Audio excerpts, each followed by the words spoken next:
Video perundungan siswi sekolah dasar di Bintan, Kepulauan Riau viral.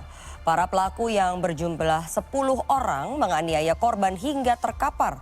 Selain itu, di Kota Kendari, polisi tangkap 2 siswi SMP pelaku pengeroyokan pasca video keributannya viral di sosial media. Ibu korban histeris saat pelaku tiba di kantor polisi. Lagi dan lagi perundungan siswi terjadi. Kali ini di Kota Kendari, Sulawesi Tenggara. 3 siswi yang masih duduk di bangku SMA keroyok korban pelajar SMP. Akibat peristiwa ini, korban sempat terkapar tak sadarkan diri. Orang tua korban yang tak terima dengan ulah pelaku kemudian melapor ke polisi. Hingga akhirnya 2 pelaku diamankan di rumahnya masing-masing. IN dan ZA kemudian digelandang ke Polresta Kendari untuk dilakukan pemeriksaan.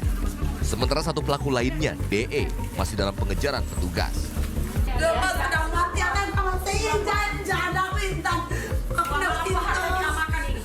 Ibu korban menangis histeris saat melihat kedua pelaku dibawa ke ruang penyidik untuk diperiksa.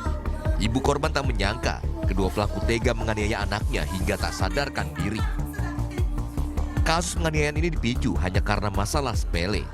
Pelaku tersinggung dengan postingan korban di media sosial yang seolah-olah membicarakan pelaku. Ya, kami saat ini telah melakukan penangkapan terhadap siswi pelajar inisial I dan S.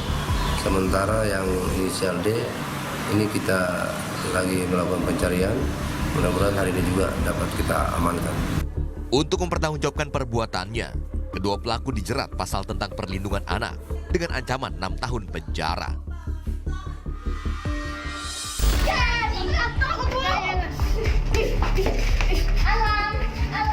Sementara itu di Bintan, Kepulauan Riau, seorang siswi SMP menjadi korban perundungan dan penganiayaan oleh sejumlah pelajar siswi SD dan SMP.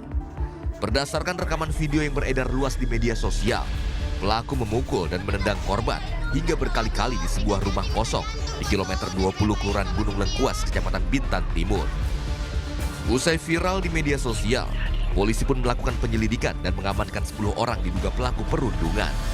Dalam aksi perundungan itu, para pelaku memiliki peran masing-masing. Diduga aksi perundungan berawal dari aksi saling menghina dan cemburu karena korban dekat dengan pacar salah satu pelaku. Pelaku kita kompolit tadi ada 4 anak, kemudian berperan sebagai mengirimkan atau mentransmisi ke media sosial berkaitan dengan kejadian dimaksud.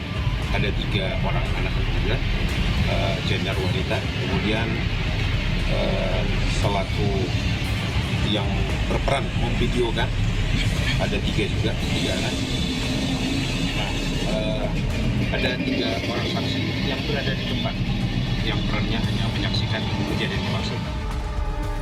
Polisi masih mendalami kasus ini dan para pelaku terancam hukuman pidana di atas 5 tahun kurungan. Petrus Turnip, Muhammad Ilham melaporkan untuk NET.